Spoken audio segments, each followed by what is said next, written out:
Nakarecord ang Iloilo Police Provincial Office sang gamay nga pagnubo sang numero sang kaso sang kinawatay sa probinsya Subong nga tuig ipaanggid sang nagligad nga 2024.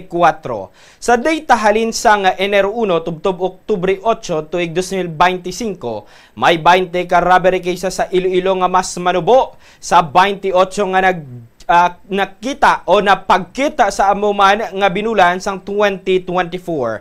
Sa interview sang Bombo Radio kay Police Major Rolando Aranio, spokesperson sang IPPO, iyagin pahayag nga ginpasang kadang police visibility sa probinsya sa adlaw kag sa gabi paagi sa padayon nga pagpatrolya sang mga police personnel.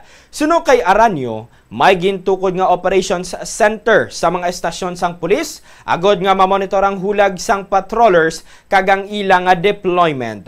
Kung may nabato naman nga report suno sa iya, madasigma ng pulis sa pag-validate sang impormasyon kag ginahibalo kung ano ang tuyo kung may makitaan nga makaduluda nga mga individual. Sige din aton nga patrolling.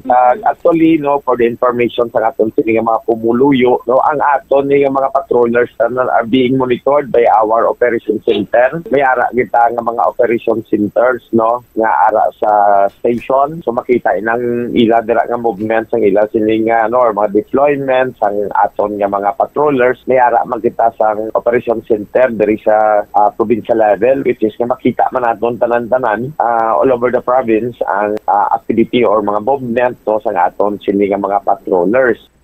Nabatihan ang pahayag ni Police Major Rolando Aranio.